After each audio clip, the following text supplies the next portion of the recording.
Sheriff's Office, serve eviction.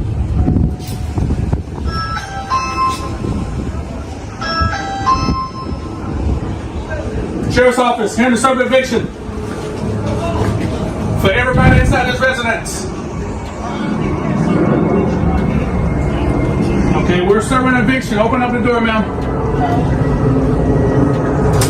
I'm not getting an eviction from nobody.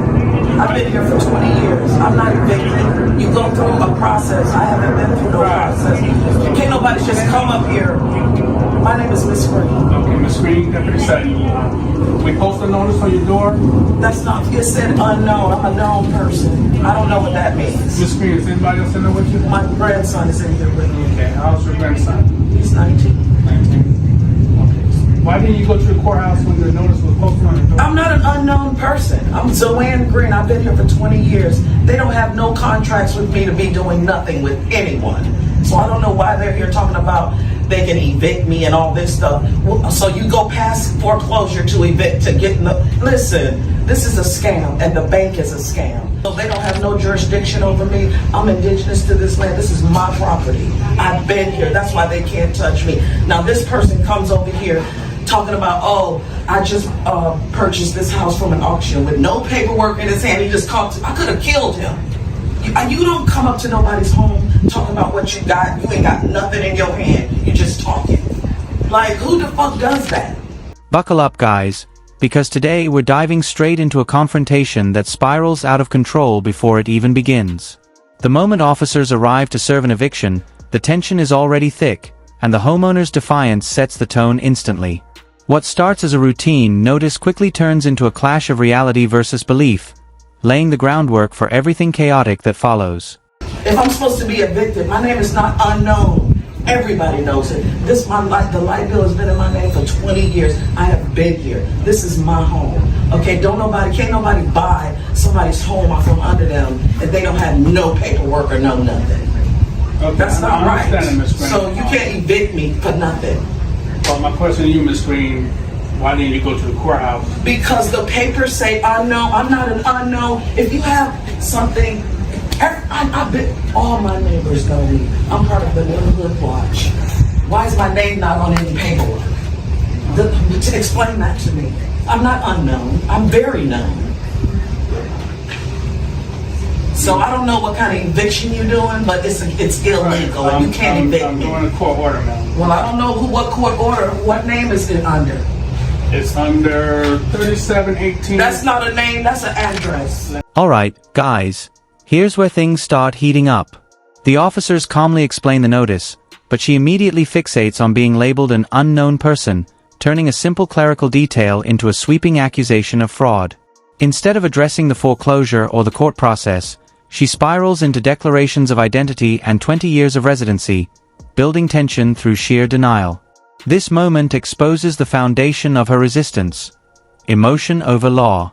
While I'm here, and the court order was signed by the judge saying to do the eviction. For who? I'm just explaining to you. Go ahead. It's for the property. No, you can't even. Really? tell me So you no, think you you can want me to come read it? here and evict somebody off of a property and you don't even have their name? Okay. It doesn't require me to have a name.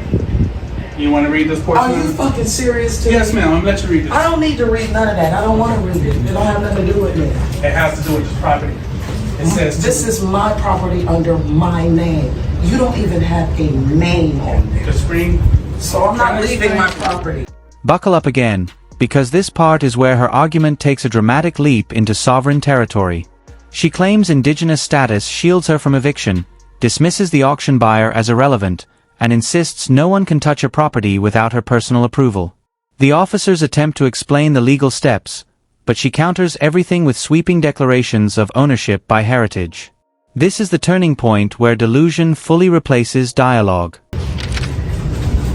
State of Florida, which we're in, to the Orange County Sheriff's Office, which county we're in. So you're going to throw me out of my house right now? I have no choice, ma'am. This is what the court order says, yes. Y'all come throw all my shit out there. Since you're gonna do that to an indigenous person of this land, so you go do it. All persons. You're not removing me from my property. So you about to take me out of here? How? Voluntarily, preferably. You listen, I'm telling you, you're not removing me out of my property. Okay. I'm not leaving, so. Okay. We don't want to take you to jail, sir. Really? Right. This is pathetic. Y'all are something else. And We God don't will wanna- deal with we don't you. wanna get to that God point. will deal with you. Okay. I'm not leaving my house. This is my property. You walk up here with a guy. What is he I'm doing? walking up Who is there- that I'm white walking man up there coming with up here the trying to water. take black people's home? Alright, guys, this section shows the officers doing everything possible to keep things calm while she refuses even to read the court order. She demands a document with her name, refuses to accept that evictions apply to the address, and shuts down every attempt at reason. Her tone rises, her frustration spikes, and the officers stay composed, highlighting the contrast between procedure personal fantasy. The situation edges closer to an unavoidable standoff. Court order. No, you walked up here with a guy with no name on no paper. You keep one certain. There's no name on that paper. You think you can throw me out of my house? That is against the law. I'm sorry. You can't. All right, sir, you gotta leave, man. You got a court order to move off. I gotta leave. But look, all my stuff is in here. All my life is in here. I've been here for 20 years. At 3718. Really? Just like that's your mother? This is my grandson. Okay, just like I was praying to your grandmother, we got a court order to remove all persons coming to the address. 31. I need the supervisor to come over here or somebody.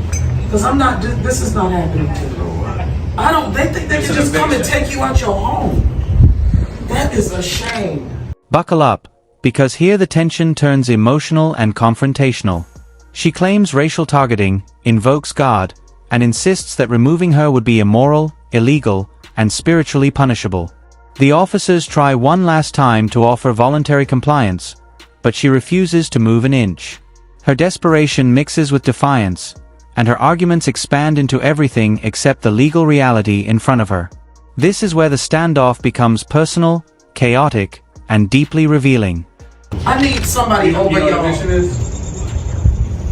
Okay, so that's what we're doing right now. You can't evict some. They don't even have my name on their paperwork. They just want to throw me up out of here. And that guy over there did it. He went and got them. With no paperwork, just come to your house. Y'all do that to black people all day long. He got some paperwork with nobody's name on it. And he thinks he can for the property, not the persons that's in the Step property. out, sir. You can step out there. Yeah, you're not in trouble. Shit, I'm You not want to see scared of it, these right? So people. it says step out. Okay. And I don't even know why you showing it to him. I'm the grown person. You didn't want to look at it, man. I don't need that. And my name ain't on He's it. in the door, right? Yeah, but my name ain't on it. We're in the state of Florida, right? He don't even have his I work glasses for the on. Orange County Sheriff's Office. You are commanded to remove all persons from 3718 I King can't believe Avenue this. I'm and put really appalled this right company now. in possession of the property. This is a shame. So I don't know where they think I'm gonna go. I don't have They no don't place say to go. I'm gonna no sit here on this name damn porch. to remove the person out the house. Remove all persons. That's a shame. So, That's- so your I'm gonna have best to interest sue to gather the your shit. belongings because we're I don't have nowhere to go. Alright, guys, this part captures the consequences of avoiding the legal system she rejected. Despite having months to prepare or seek assistance, she blames the officers, the buyer, and the system while insisting she should not have to leave. The officers explain they don't want to arrest her, but she keeps escalating with threats of divine punishment and demands that the judge personally call her. It's a powerful display of how denial transforms into helplessness. You can go to the court and try to fight this. Really? But I But I need to get out of my I house can't first. stop this eviction. That is a shame. And look at you. Yeah, we don't enjoy doing this. Yes, you But I have a do. court order You to think do it. you're some. You think Okay, that so this is beautiful. This eviction is You going to love happen. to do- I'm not leaving my house. I'm not. I've been living here for 20 years. You want me to just up and leave because you came over here on my porch telling me what I got to do. My name ain't on nothing.